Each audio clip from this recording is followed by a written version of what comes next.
And I don't know, I think it's hard to not feel like behind in a way, and like I should be, settling down and getting a job and things like that. But I don't know, I still think there's so many parts of the world that I want to see. And I'm kind of in a battle like with head and heart at the moment about like, do I get a job or do I carry on traveling? It's...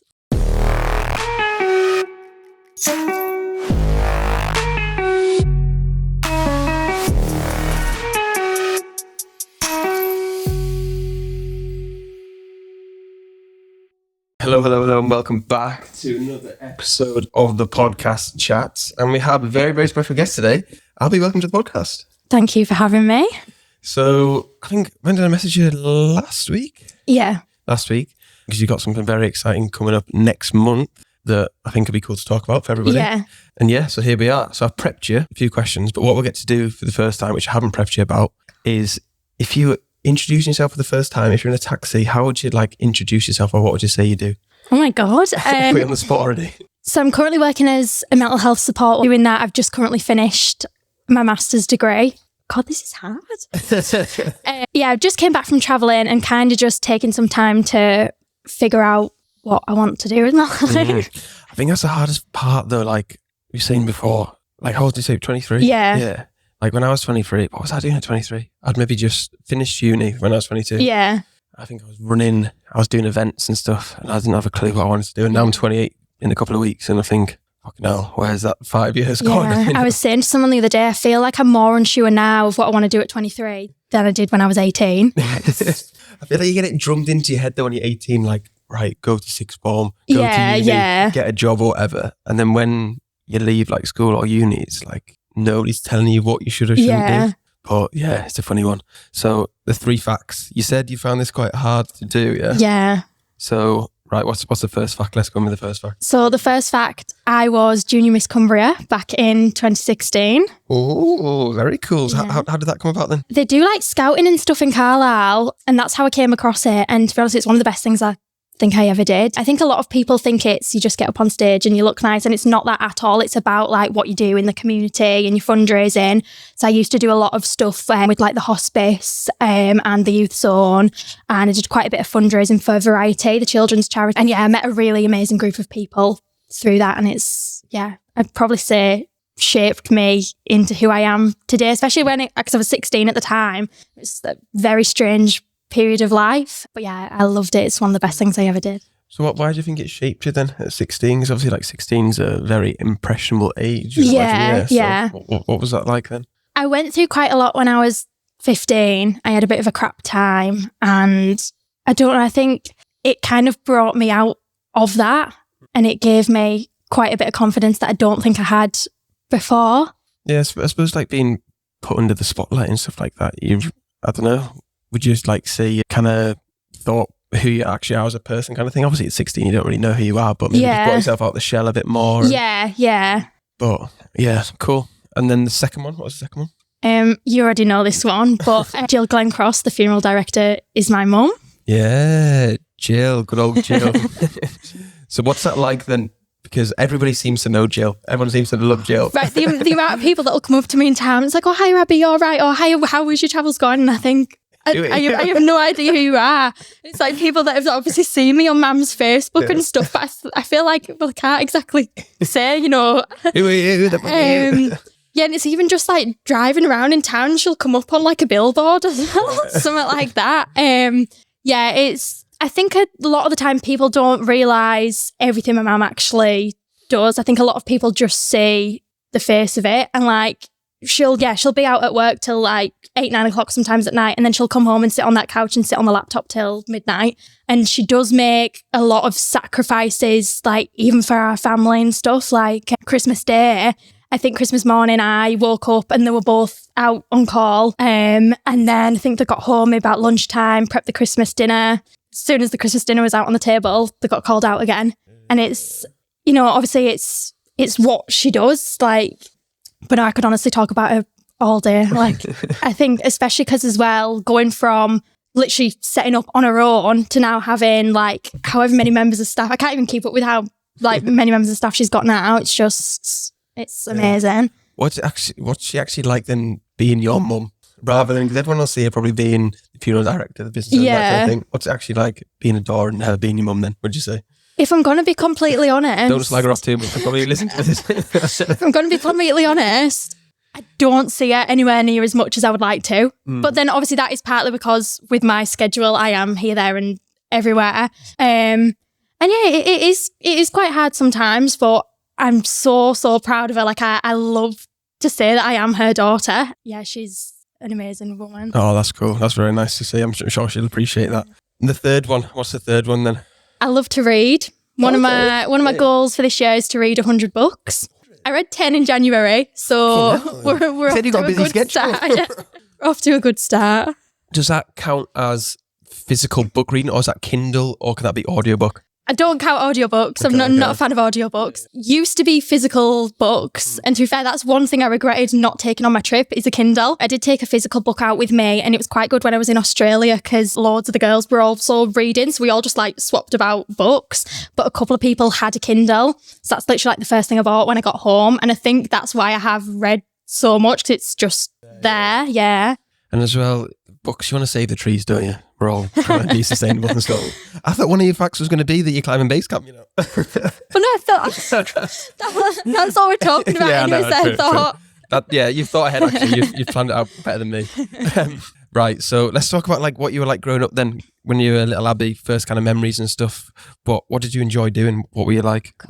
What did your mum say about you? What did she say you were like when you were growing up? To be fair, I did ask her and she said, oh, well, you turned out all right sometimes. I was like, what do you mean sometimes? No, so my dad and my mum were separated like when I was a baby, so I have no recollection of them ever being together. So I used to, spend majority of time with mum and then spend a couple of days a week with dad. I used to enjoy acting quite a lot when I was younger. I used to go to Spotlight. It was like a stage school kind of thing. And I was actually in a short film. I used to really enjoy that. I think when I was like 10, I wanted to be an actress. That was like my set thing. I did really enjoy that. I'm trying to think what else I enjoyed. Yeah. But why did you enjoy that then, do you reckon? Because at that age, you just do stuff because you like it and you love it, don't you? Yeah. I don't know. I think it was just because I used to go there on a weekend. So it was kind of just a hobby. And then, I don't know, to be fair. It was just something I really enjoyed doing that was different to like school. And an actress then, was there any like actresses or any films that you liked when you were that age? Or was it just like the kind of thing that you thought, oh, I like this? Yeah, not that I can remember really. That long ago now, we're all getting old, aren't we? What did you enjoy then? Did you enjoy the academics, or did you like the extracurricular stuff? Or I was quite academic, but I was very much more essay based than maths. I hated maths, hated science. And I wasn't very good at PE. No. I wasn't a fan of PE. You're the one who always got a sick note from your parents. Sometimes. So what did you enjoy then about like the English and that kind of thing? Was it just like the creativity? Because like you say, actress and stuff that kind of goes on, or drama? Yeah, a little bit, to be fair. But I think, as I said, I loved to read. So like English and history, I just loved all that side of it. And I remember like I used to love we did like a book report like and stuff like that and things like that. I just absolutely loved. Yeah, I was the opposite to you. I hated English, but I loved maths. Yeah. I was just good with numbers. I don't know why. So then going up throughout school then, what did you want to be? Was there any jobs that you wanted to do? Was it always an actress? Obviously, like going to secondary school, you really like, I don't know, you don't know who you are, but you kind of develop as a human, don't you, really? I think at one point I wanted to be a lawyer. I think I moved on from actress to lawyer. And then, when I started my A-levels, I did psychology, and that's ended up being what I fell in love with. Yeah, that's interesting. Because my mum did psychology at uni. Yeah. And then when I went to sixth form, because I changed sixth form, so I went to a different sixth form, they did psychology, and I thought, I'll pick psychology so I can just use my mum's knowledge and use it on the test. But lower six, like year 12, did it and got a U. And I was like, this is not for me. Yeah. I was terrible at psychology, honestly. But what interested you about psychology then? Do you like how, the human brain works, or understanding people, or what kind of thing? I think it's a bit of both. I think obviously people are fascinating, and it's interesting to know maybe why we do the things that we do sometimes. And when I was Junior Miss Cumbria, actually, I used to do a lot of volunteering with Carlisle Eden Mind. And so I saw a lot of things through that and through like the youth zone as well. So I think that was kind of part of it as well. I think humans are like the most complex creatures in the world. Because there could be like a logical situation or a logical solution to something. And because it's a human, they can do the complete opposite thing. And you think, why are you doing that? Everyone's brains work differently, don't they? From if that's nature or nurture or whatever it is. But yeah, it is interesting. I found it more interesting like in my later life, where academically, I don't know. Me growing up, I didn't really enjoy the academic side. I don't know, I just like got by kind of thing. Whereas we've had to try at something that I wasn't really passionate about. I was a bit like, I don't know. So then you enjoyed psychology, yeah? What was the next step? Because I know at sixth form, most people are just funneled into going to uni, isn't it? Yeah. So did you want to go to uni, or do you think that was just the right thing for you? Yeah, I think I never knew exactly, obviously until then, what I wanted to do specifically at uni, but ever since I was like 15, 16, I was just dead set. I want to go to uni. I don't know why, it's just that's what I wanted to do. But I think especially in terms of like sixth form and stuff, I really had it drilled into me that the only way to go to uni was to go to sixth form. You know, I had no idea that you could go and do a college course and go to uni. And looking back now, I could have gone to college and done a course and got onto my exact same degree, you know, as I had doing my A-levels. And my A-levels, obviously I did psychology, history and English lit. And it was weird because at GCSE I loved English lit. At A-level I hated it and I just wasn't very good at it. And I ended up not doing as well in that as I probably should have. And it maybe would have been a lot easier for me had I gone to college. But then, I don't know, I suppose everything happens for a reason and I could have gone down a completely different route if that was the path that I took. So my brother went to college because I went to sixth form and then I went to uni. My brother went to college and then he went to uni as well. I don't know. I think it's just because schools want bums on seats, though, don't they? Yeah, it's sort of funding and stuff from the government. So they're like, yeah, you have to go to sixth form. Because, I don't know, it definitely wasn't as widely, understood or advertised when I was there, at least, to say that, yeah, you can go down that path. It was always just like, sixth form. And then you need to get your A-levels or you fail at life. And then you need to go to uni and then you fail at life and stuff like that, which is pretty heavy hitting. But yeah, so then what was sixth form like for you? Was it easy? Did you have to work hard or... Yeah, I did have to work quite hard, to be fair. And so I moved schools for sixth form. So I did GCSEs and everything at Coldew, and then I moved to Trinity for sixth form. And it was quite nice in a way to be with like different people and stuff like that. And I enjoyed that.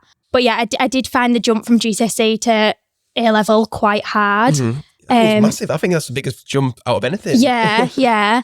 But then I suppose... when you enjoy something, I think it's easier to want to work at it. And obviously, like psychology, that was the best grade I got, and English was the worst grade I got. So that I just didn't enjoy it.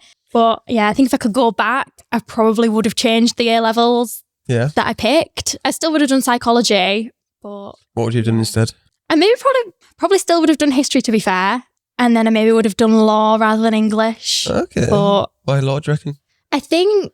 that was something that I did want to do. But I remember when I moved to Trinity, actually, the law course was full. So that's why I picked English. Okay. Because, I moved sixth form as well. And I think it was like refreshing, isn't it? Like you say, new environment, new people and that kind of thing. And yeah, I didn't start off well. I ended up after 6 weeks going to report. My parents got brought in and they're like, Adam isn't concentrating. I'm like, I just like spend time with friends. So then... you got your A-levels then. Was it like the end of the world for you? Do you think it was like the pinnacle of your career at the time? Because for me, when I got my A-levels, I was like, oh my God, if I don't get these, I've failed at life and my life is over. What was the feeling for you when you got the grades to go to uni? I think it was a relief, to be fair, just because I'd been so I want to go to uni. So knowing that I'd got in, so I didn't actually get into my first choice. So my first choice was Uni of Liverpool. And I had my heart set on Liverpool that much that I put Liverpool John Moores as my second choice. And I remember I was in the bathroom on like the morning of results day because your UCAS refreshes before you actually can go into school and get your grades. I remember refreshing it and I saw that it had came up that I'd got into Liverpool John Moores. So I kind of knew that I hadn't done the best, with my grades because I hadn't got into my first choice. But I think I was just so relieved to have gotten into uni. Yeah. Why Liverpool then? If I'm completely honest, at the time, I don't think I fully knew. Now, I think I love Liverpool because it's a big city, but it's not as big as like Manchester or London or anywhere like that. And I just think the people there are amazing. I think I would have stayed there if they did the master's course that I wanted to do, but they didn't, hence why I ended up coming back home. Mm-hmm. My brother went to Liverpool John Moores, I think. He definitely went to Liverpool, one of them. Yeah. My mum and dad are from Liverpool as well, so Yeah, I do like living. Like, it's like you say, there's a lot going on, isn't there? Yeah. But it's still small enough to like know your way around. Yeah. And you can walk most places. Yeah. There, can't you? What was uni life like for you then? Can you remember the first day when you got dropped off? Yeah, to be fair. Yeah. What was that like? Mum Russell dropped me off. And to be fair, the building that I moved into was lovely because it was brand new. So we were the first like lot of students to be in there. And there was 5 of us in my flat. And there was 3 of us that went out that night. And yeah, it was just, I think it was strange going from obviously, living at home till you were like 18 to then being like free technically. It's mad though. I remember when I went to Cardiff uni. I remember when my dad dropped me off and he left me in my dorm room thing. I just sat there and I was like, what do I do now? Yeah. What do I do? The best piece of advice I actually got before I went to uni was to take a doorstop. Okay. And then you thing it open. So when everyone's like moving in, you can like chat to them that way. Yeah. Did you get in with your flatmates then?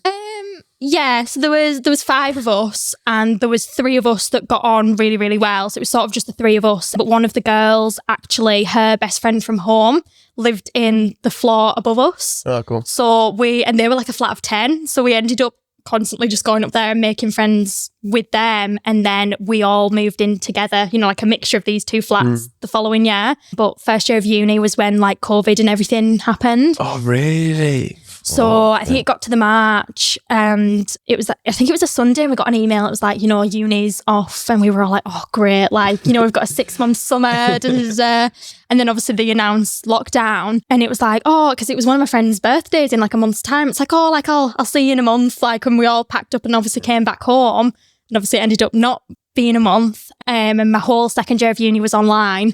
So I was pretty much at home for the majority of it. It was in that weird stage when there was like certain places that were in lockdown and certain places that weren't. So I was in Liverpool and then it was, Liverpool's gone into lockdown. So it was come back home. And then it was Liverpool's fine now. So it's like, all right, I'll go back again. And then it was the whole country's gone into lockdown. So I spent the majority of second year at home and it was all pretty much fully online. And then third year, had a pretty normal third year, which was nice with it being the last year, but it just felt like uni went so fast because of COVID. It's a shame, isn't it? Like, because I feel like uni, the social aspect and the nightlife is probably one of the biggest perks, isn't it? Yeah, Almost like going out with your friends and stuff and an experience that'd be weird. I suppose this is normal for you, isn't it? Yeah, you don't and stuff. But yeah, how did you find that then? I'd imagine that would be tough. Yeah, I mean, like first year, I went out quite a bit and I joined like the cheer teams. I had like that social aspect of it.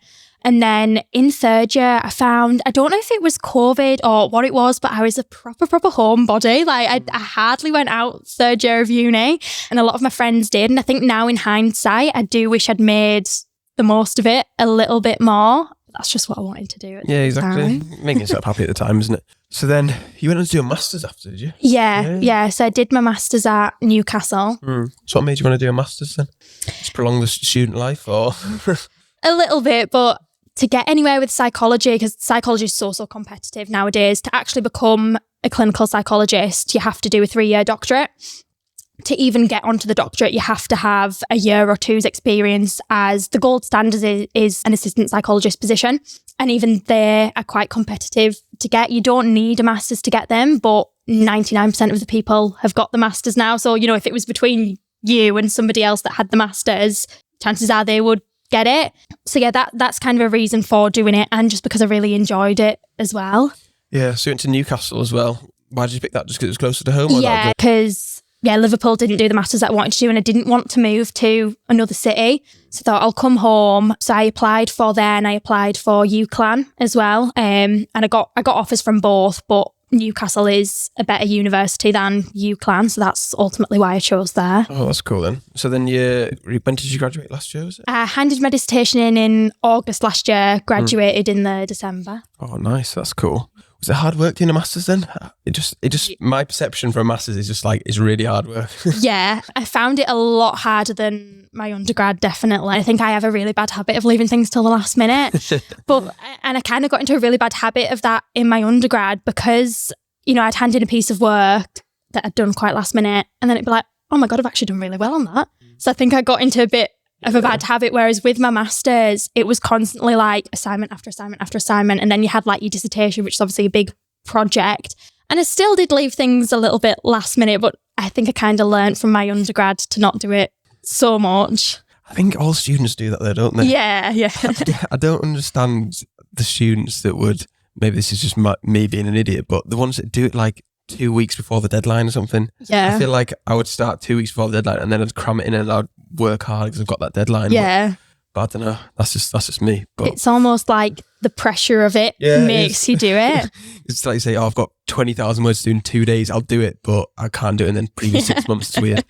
So what was the plan then after the Masters then? Was it to get a job or was it just to go travelling kind of thing? Or what you wanted to do? I think, and I wanted to go travelling for a little bit, but before I went, I was kind of set on the thing of, okay, I'm going to come home, then I'm going to get a full-time job, and then I'm going to buy a house.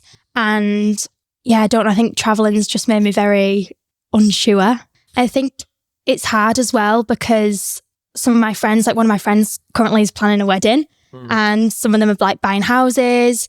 And I don't know, I think it's hard to not feel like behind in a way and like I should be, settling down and getting a job and things like that. But I don't know, I still think there's so many parts of the world that I want to see. And I'm kind of in a battle like with head and heart at the moment about like, do I get a job or do I carry on travelling? It is difficult and I can relate to that as well because say like, I'm 27 and quite a few of my friends are a bit older. Yeah. I've been to a few weddings now. They're like married, they've got houses, they've got kids and that kind of thing. And then some of them just got girlfriends. I've just got girlfriends. And I'm like, I'm happy for you, but that's not what I want right now. Yeah, you know what I mean? Yeah. And it is like who you surround yourself with. And I've got a couple of friends who are more like on the same kind of wavelength as me. Yeah.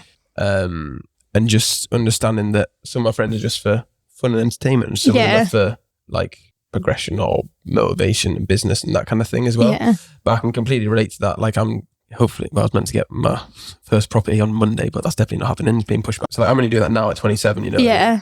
And it's just like, I don't know. I feel like I'm getting that because it's the right thing to do. Yeah. And even though I want to do it, but I feel like it's the right thing to do. The next step. But like you say, it's important to still have the freedom to do what you want and go where you want. Like even if it's not having a house or a kid or a mortgage or whatever. Yeah. And just being able to say, oh, right, well, I'm going to save a bit of money. I'm going to fuck off to the other side of the world. Yeah. Because like I say, the world's such a big place, isn't it? And I think, especially around here, a lot of people are like small town mindset of like, I'll just finish school, get a job, get a girlfriend, boyfriend, have a kid, get married and that kind of thing. So I think it's cool because you'll look back probably in like even 5 years and think, fuck, I had so much freedom then. I could literally pick up my bags and fuck off wherever and still have a place to come home to. Yeah. So, but you did quite a bit of traveling, did you, when you were at uni as well, did you? Yeah. So after I finished my undergrad, I went to Thailand for 3 weeks and I was actually meant to do that originally in like 2019.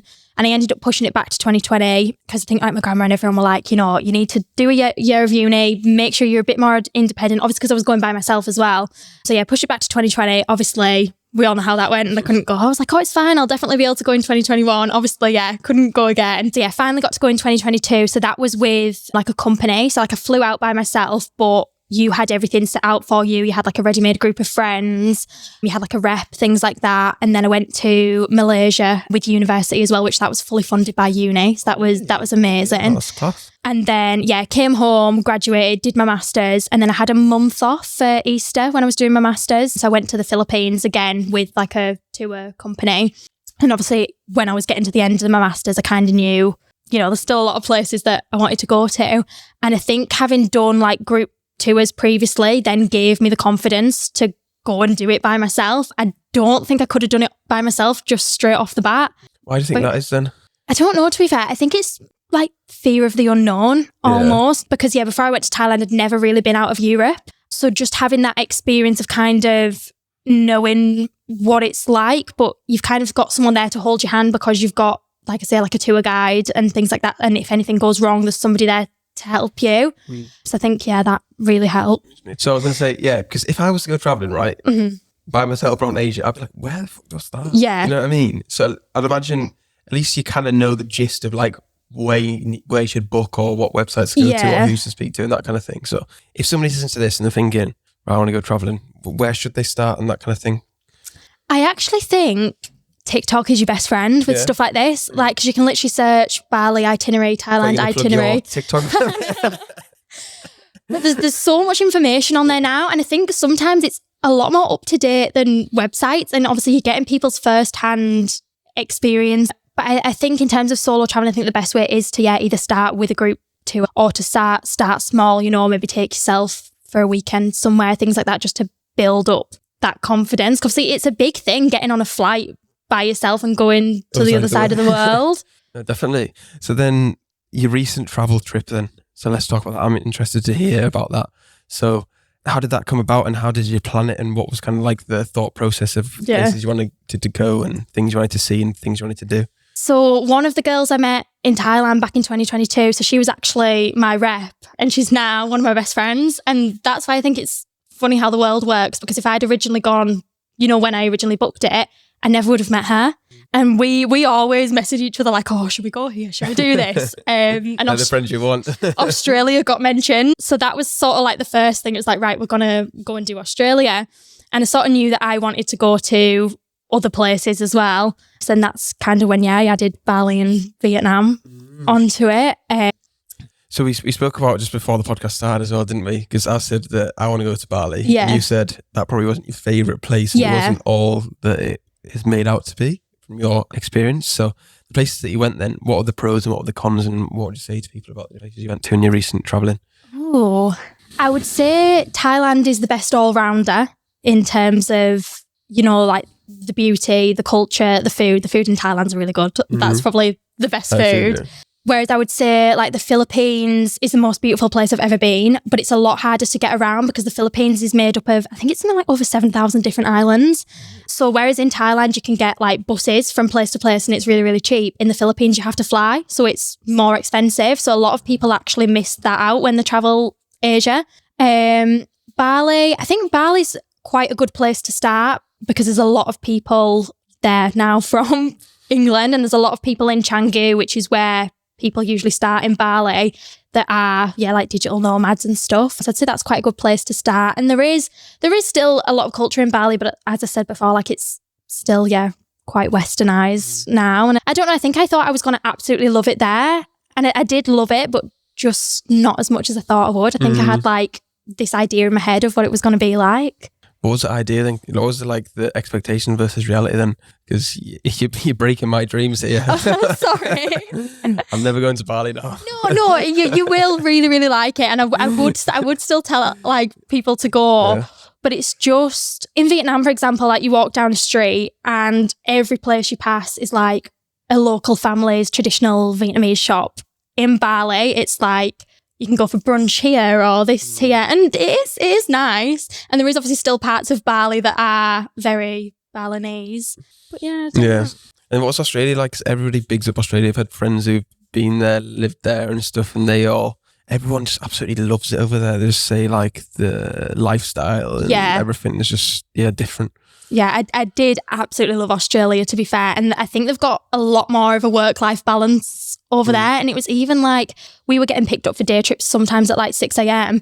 and there'd be people like sat having a morning coffee and they'll just like walk their dog on the beach. There's people like doing yoga on the beach. And it's just, it just seems like they're a lot happier with everything in general over there. And to be fair, a lot of the people that I met were staying there on their working holiday visas.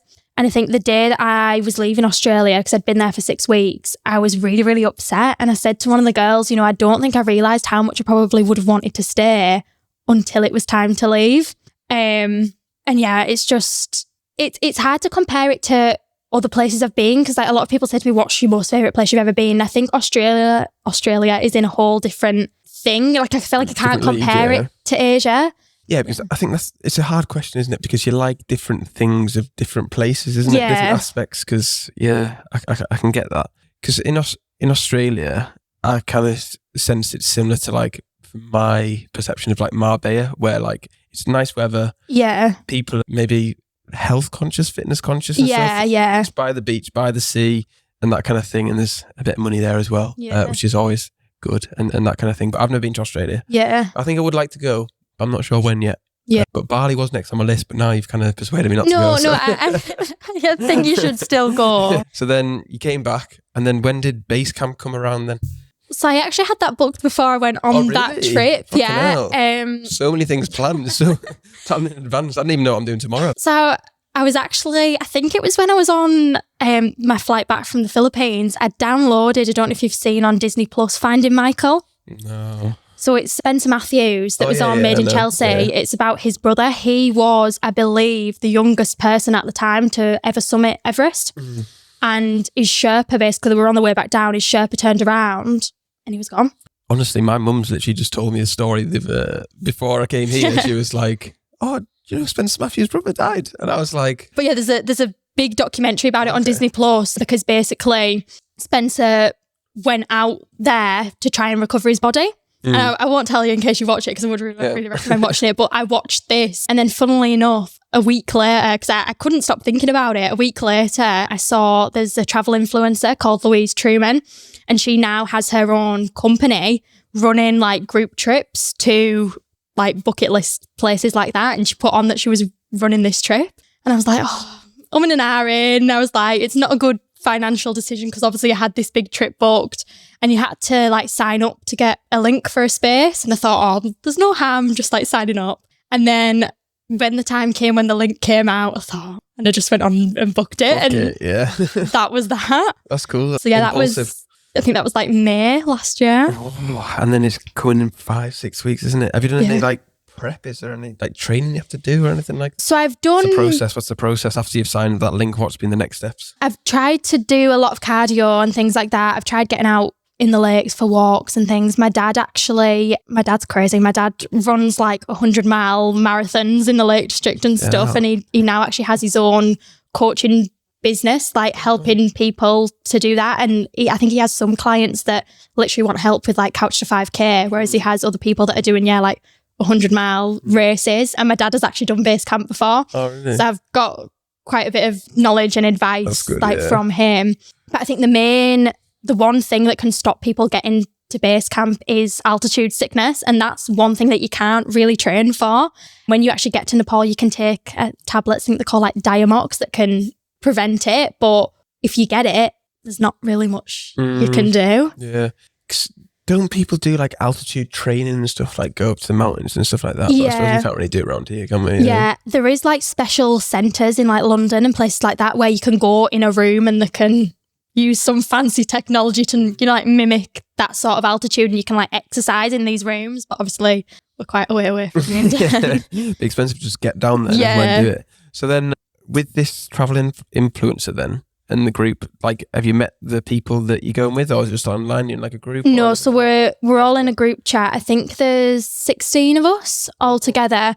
So yeah, I'll fly out by myself and then meet them all when I get there. But it's quite nice because we're from all over the place. I think the majority are from the UK, but I think there's some people from like the Czech Republic. I think there's someone from Germany. So it'll be quite interesting and a nice mixture of people. Oh yeah, you'll grow a bond with all them people, won't you? Yeah. Like that experience will be crazy. What do you think it'll be like then? I couldn't even imagine what it'll be like doing that, I think it'll probably be the best thing I ever do, but I also think it'll be the hardest thing I ever do.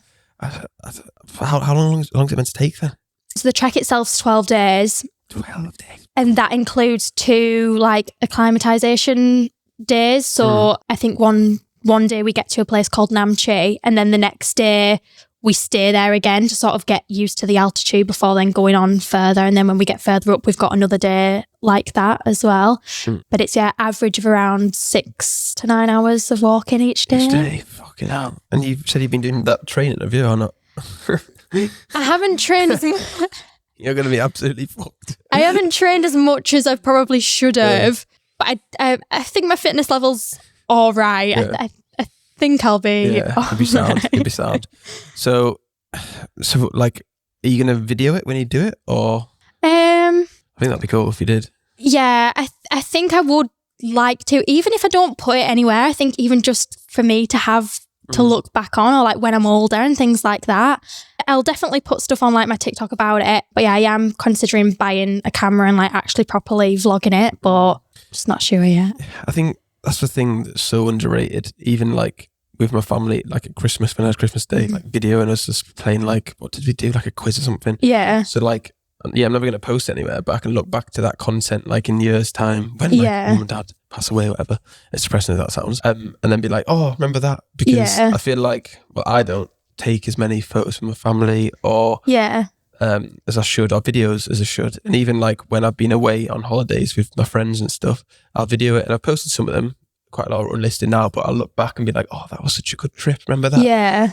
Because it's even like, if you tell someone something, it's hard for them to picture it, I think. Whereas if you show them something, it's so much easier for them to visualize. So I definitely recommend you do that. Even if you take your GoPro thing, strap it on your helmet or something, that'd be so cool. So that was it. When I messaged your mum, she said she's sent it out in a newsletter, did she? Did she send it out? She has. What was it? Let me get it up. She has a thing in Cumbria Life magazine every month, I think. So this month she's used it to put in about me. Yeah. Jill's daughter climbs to base camp in March. Jill's daughter Abbie will be trekking from Lukla to Everest Base Camp and back again, covering 80 miles and going up to 5,634 meters in altitude. I won't read the rest of it. Raising money for Carlisle Eden Mind. Yeah. Close to her heart as well. Working with him back in 2017. So yeah, that's a cool little article to be fair, wasn't it? Yeah, a little snippet. So why did you choose that charity then? Says close to your heart. I've done stuff with them for years. Like even when I said before about Junior Miss Cumbria, that was sort of the charity that I chose to do stuff with. And yeah, I used to do a lot of volunteering for them. I did a skydive for them back in 2019. Just, yeah, as I said, when I was in school and stuff, when I was 15, I went through quite a bit of a crap time. And yeah, it's just always something that's been really close to my heart. Yeah, and I think it's important to give back to charity. I've only really done it from last year, to be fair. And it's just like, if you can give a bit of time or give a bit of money or raise some money for a charity, a good thing to do. And I think some people's perception of it, well, this is my perception of other people's perception, is like, oh, why are you doing stuff for charity? You're only doing that to look good. Yeah. But like, yeah, there is obviously that aspect to, yeah, you're doing charity work, but at the same time, when I've done the few things that I've done, it's like, post about it because it'll inspire other people to do it as well. Yeah. Because like one of my clients, he donated some stuff to Cash for Kids last Christmas, and that inspired me to do it this Christmas, just gone. I think I saw that on your Facebook, and actually. I was like, oh, I don't know if I should post this because I look like a bit of a dick, but at the same time, it's like, I'm going to do it because, I've done a good thing and nobody's forcing me to do it. I've chosen to do it. And also, someone inspired me to do it last year, so hopefully I can inspire that, do it next year, you know what I mean? And it doesn't matter how big or small it is, but if you can give back, not everybody can do it, can they? If you can do it, I think it's important thing. Maybe that's just me getting a bit older and thinking, I need to give back more, but I think that's cool. So that's coming on, what day did you set off then for that? The 15th of March. 15th of March. So this podcast will probably be out on, so not this Sunday, next Sunday. It's the 18th. So it'll be 3.5 weeks when this comes out. So where can people donate then? Where can people donate? Have you got a link? Or I've got a link like for a Just Giving page. Send me it, log it in. That'd be cool.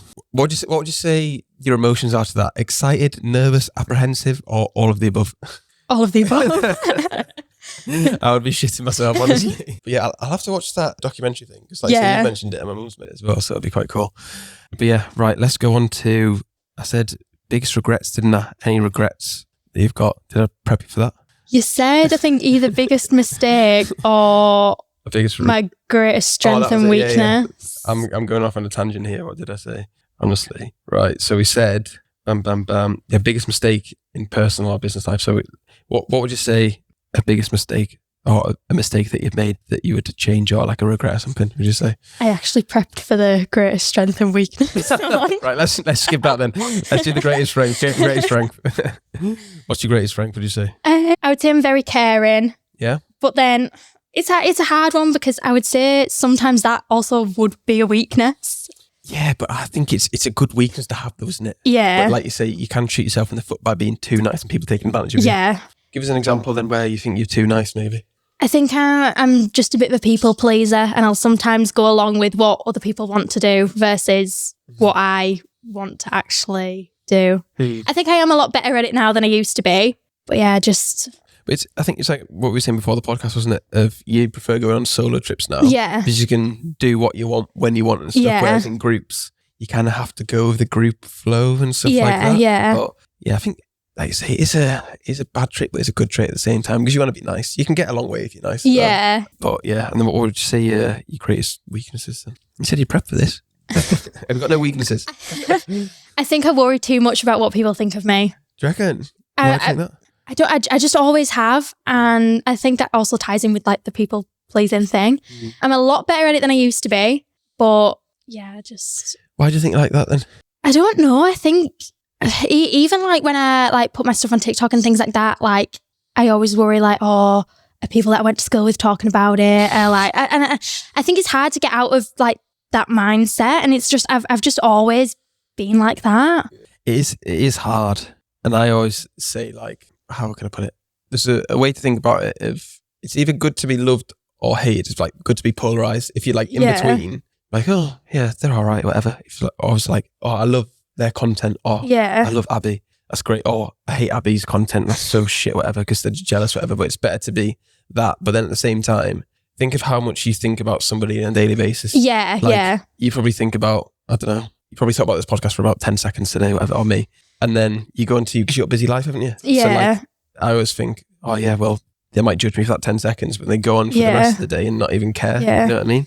But everyone's got an opinion. Yeah. And I do think traveling has helped me a lot with that, even just in terms of like being comfortable with being independent. Because like now, like when I was in Bangkok, like I went to the cinema by myself, like I'll go out for a meal by myself and it doesn't faze me. Whereas a year or two ago, I probably would have like been sat thinking like, oh my God, everybody's looking at me. Like everyone thinks like, what's she doing by herself? Whereas now, like I don't really care, which is quite nice in a way. But I think that's for running for me, right?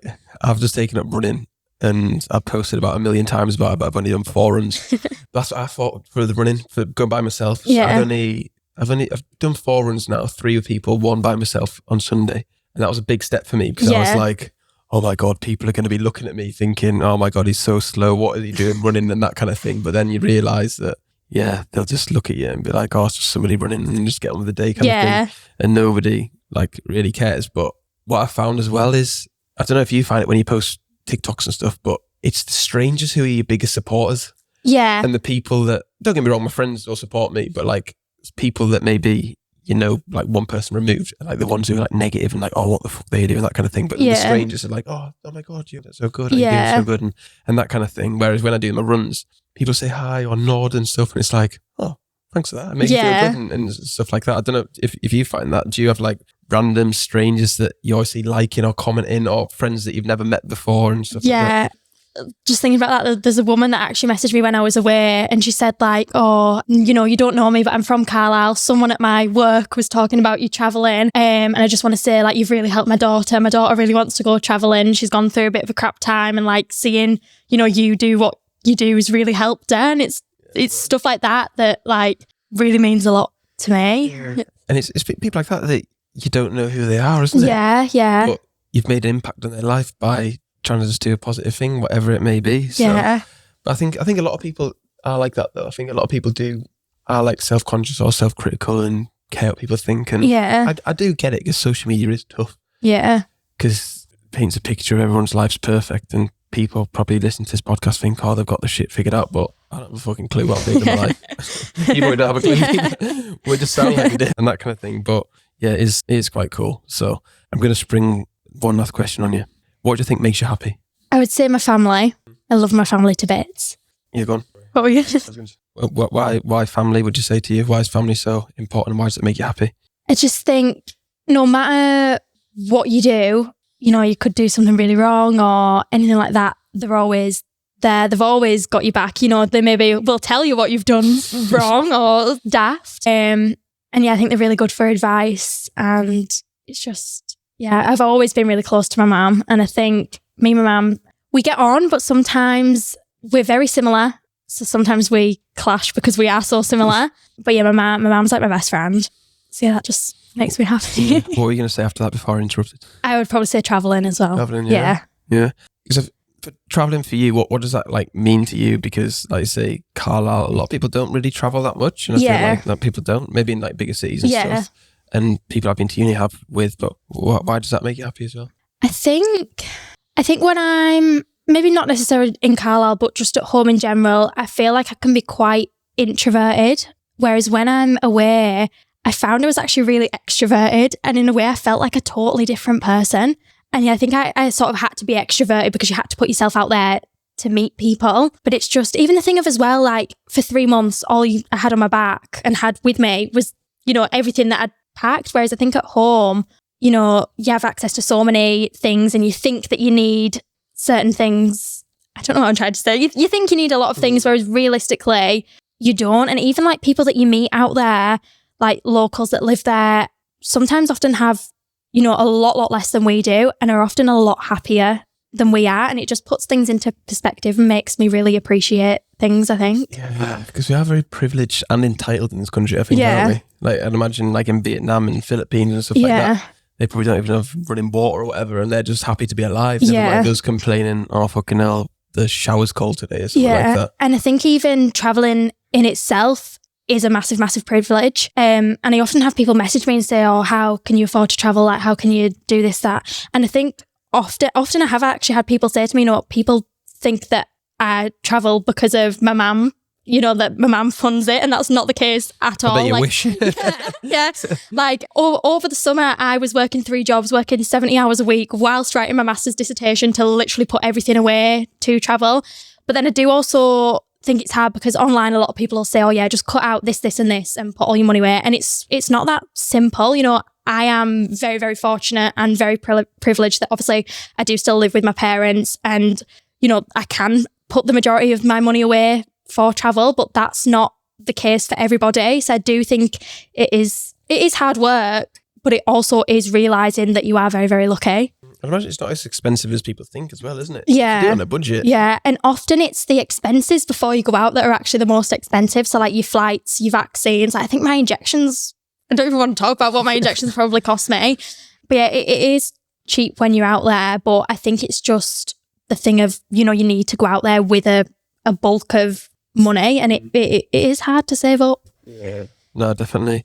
But I think the thing is as well, if you can be flexible with the dates you want to go as well, you can do it affordably as well. Whereas like if you go on holiday, I feel like if you go for a week or 2 weeks every year, whatever, it's going to be expensive. You know you're going to spend money, but if you're going out for 3 months, you have to budget and you think, where can I save a little bit of money here or a little bit of money there and that kind of thing. But I don't know. It just depends on how much money you've got and how much you want to spend, isn't it? You can just accommodate to yourself. Like when I go away, I don't spend that much money. I just try and get the cheapest flights and decent accommodation and that kind of thing. But yeah, that's cool. So where can people donate and follow you on social media and that kind of thing? Let's do any plugs that you want to do. So my Instagram is Abbie's Adventures with 2 underscores, and then my TikTok is Abbie's Adventures with 1 underscore, and then my fundraising link is on both of those pages. Nice. And then any last advice for anybody that's considering going travelling, I reckon? What would you say to them? If they're on the fence or they've been thinking about it, what would you say to them? That it'll be the scariest thing that you ever do probably, but also the best thing. You know, I think even I get scared now going out on trips, and I've been on multiple, and I think it's about like feeling the fear and doing it anyway, and like kind of turning that fear into excitement. Yeah, I think for me, if you don't take a risk, you're never going to get the reward, that kind of thing. And I'd imagine you've grown so much as a person by taking these risks and putting yourself out of your comfort zone, and then you just learn so much about yourself as a person. I don't know. I think like on my trip as well, like I did a load of stuff that I'd never done before. Like I did a bungee jump and all sorts of stuff. And my sort of like thing I kept saying on my trip was, I'd rather try something and hate it than regret not trying it at all. That's the one piece of advice my mum and dad gave me. Well, they've given me lots of advice over the years, but the one thing that stuck with me is you only regret the things you don't do. Yeah. Like you say, if you do it and you think, all right, that's not for me, at least you know, move on to the next thing. Yeah. But if you don't do it, then you regret it. So yeah. Right, everybody, thank you very much for watching. If you're just watching on YouTube, make sure to subscribe, like the video, comment your favourite part. Any questions for Abbie, leave in the comment section below. If you listen on Spotify, Apple, make sure to follow the podcast and leave a 5-star review. And we'll see you next time. Bye.